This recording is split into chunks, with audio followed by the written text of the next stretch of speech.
Mario's son runs it now. I think Mario's dead. So I got my hair cut by this dude next door a while ago, who's been cutting hair in this neighborhood since '64, when he moved here from Sicily. And I was asking him, I was like, where did you like kick it in this neighborhood in the '60s? Like, where would you go? He's like, I would come here.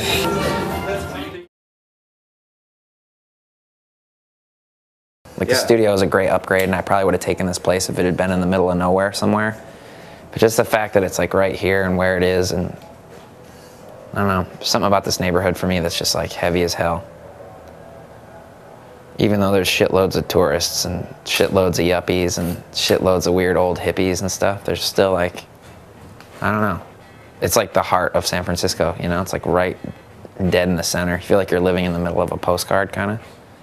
So how has this new studio changed your work?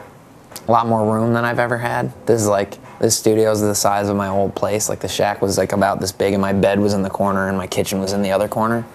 So it's like just having some separation for the first time ever. You know, like in the 10 years that I've been working for doing the same kind of thing, it's like it's always been like I'm living on top of it, which is good and bad.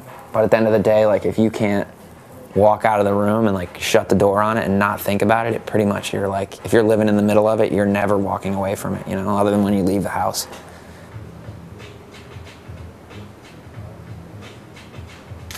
The whole theme of the show is like, I called it Sink or Swim because it's kind of like, it describes like different stages you could be at in your life, you know, be it like floating high above water, sinking because you're drowning, or like, you know, kind of staying afloat, like you're on water level, just kind of like bouncing away, getting rid of your day-to-day.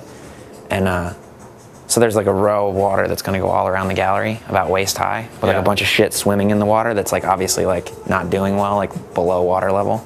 And then a lot of these, like the boats, and like these guys, and like these are big giant boats too. They're going to sit like at water level. So it's kind of got paintings on the walls, but not like I'm going to use a whole wall and just be like, giant painting. I might. I mean, I say that now, but there's a chance, like, well, I won't be able to fill it, but I mapped it out pretty good. Yo, ask her. Hey, Lucy, come here. Eyes cut it out. Lucy, she didn't hear you. Yo, ask her again. How old are you?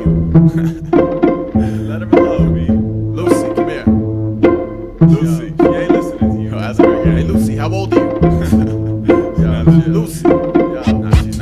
Lucy was 7 and wore a head of blue barrettes. City born into this world with no knowledge and no regrets. Had a piece of yellow chalk with which she drew up on the street the many faces of the various locals that she would meet. There was Joshua, age 10, bully up the block, who always took her milk money at the morning bus stop. There was Mrs. Crabtree and her poodle. She always gave a wave and holler on her weekly trip down to the bingo parlor. And she drew men, women, kids, sunsets, clouds. And she drew skyscrapers, fruit stands, cities, towns. Always said hello to passers-by. They asked her why she passed the time attaching lines of concrete, but she would only smile. Now all the other children living in or near her building ran around like tyrants, soaking up the open fire hydrants. They would say, hey, little Lucy, wanna come jump double dutch? Lucy would pause, look, grin, and say, I'm busy, thank you much. Well, 1 year passed, and believe it or not, she covered every last inch of the entire sidewalk, and she stopped. After all this, you're just giving in today? She said, I'm not giving in, I'm finished, and walked away. 1, 2, 3, that's the speed of the sea. The reason I draw people like that is I used to draw Fred Flintstone a lot when I was really little. Yeah. And like, you know how the Flintstones are like, they're like a beanbag body with like limbs? Yeah. And like they have no neck and just a face somewhere on their beanbag body. Yeah. I think that might be where it comes from. Can you do it? What? I'm interviewing you now. What? I'm interviewing you. Who's the most famous skateboard dude from Toledo?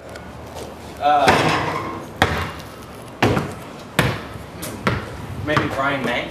Did you know Pat before you moved out here? Oh. You didn't? I moved out here. Oh yeah. How close is where's Dodge?